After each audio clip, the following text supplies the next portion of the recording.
he's not as hype as everyone thought. I don't like them. I don't like anything to do with the family. I think they're sketchy. I think they're shady. And I don't see really a reason to come back next year and give him that big of an opportunity and that big of a payday. It would almost be more fun and more satisfying for me to just leave him in the dust and make him fight till he's 25-0 if he gets that far, to get the same payday that he was getting in his 8th fight. I question everything about that family. And when you throw, this kid is 22, right? So when you throw a 22-year-old in who he's never accomplished anything himself, the only reason he's anything is because of his brother. So when you throw in that, you're fighting me. I'm a scary guy to fight. The shit talk, the pressure, all of this, I think he cracked and look and tried to find a way out. 100%. I truly believe that in the deepest bones of my body. And it's just unfortunate. Yeah, I got the news early Friday morning when it was pretty much a done deal. And my manager, Nikisa, had already spoken to Tyron, who was willing to step up. And I believe, later that evening or the next day, we already had the contract signed from Tyron. There was the business side of it, the show times, and Nikisa, they were weighing all the options, and I was like, yo, no, like, we need to do this fight. Throw whoever in there. And because the way I looked at it was, let's see, okay, they move it to January, they move it to February. Well, Tommy's gonna find an excuse then to not do the fight. So this guy, like, on to the next one. I mean, I was just like, the show must go on. I'll fight anybody, anyone, anytime, any place. I say that. Our team says that, and we mean it. That's the difference, is the shit I say, I mean it. And I think a lot of these fighters, they just say stuff just to say stuff.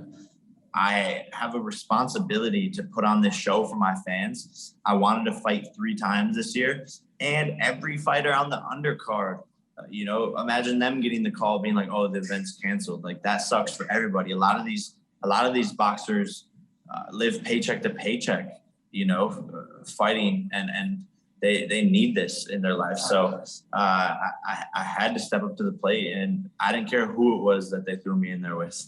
Yeah, I mean, Tyron was the immediate go-to. He had been training, and again, last fight was massive, had a ton of hype around it, and there was unanswered questions. So he was really the perfect person to throw in there. Tyron deserves a lot of credit for stepping in here. Some people are even more excited to see me fight Tyron again, and there's unanswered questions. That's why the slogan for the fight is "Leave no doubt." I've gotten so much better in this training camp, and I'm going to leave no doubt. I want to knock this guy out, and we can move on from there. But for the Furies, it's an embarrassment. They said, oh, we'll fight Jake with a broken rib. We'll fight Jake with a chest infection. We'll fight Jake with our arms tied behind our back.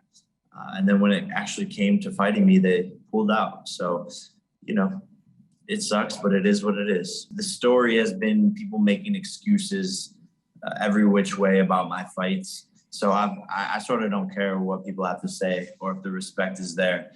The bottom line is I got to go in and knock this guy out. That's my job, and I plan on doing so.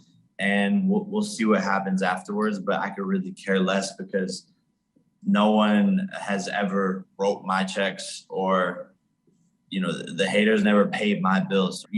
Last fight showed, okay, Jake's not just going in there and knocking Tyron out.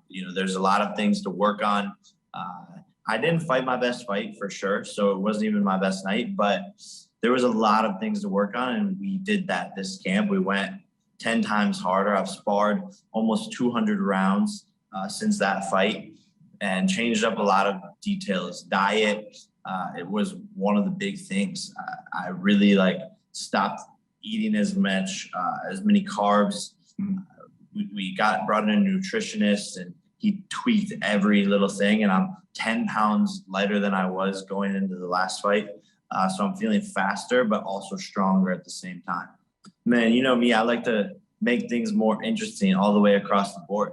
You know, there's been this rumor going around about a no knockout clause in my contracts, which someone started and everyone else ran with. You know, people are like sheep. They just believe anything they read or see, and they go whichever way the crowd is going. So that's been a rumor that is completely untrue. I would be in jail for rigging fights. It's illegal. And so we just wanted to squash that rumor right away. And from now on, we will be giving bonuses to my opponents if they can knock me out, because we want to incentivize them and prove to the media that, you know, all of this, prove to the media and to the world that all of these rumors aren't true. For me, the biggest thing to gain is proving people wrong from last time that thought he won, which is hilarious, including the judge who made it a split decision. Clearly, he was at some different fight. But now I'm just going to back that up and go and knock this guy out. And it just goes to show that when I say anyone, anytime, any place, I mean it. And most fighters aren't like that. And for me to take whoever, wherever, whenever, this early on in my career, doing 8-round fights and in my 5th fight, it's unheard of.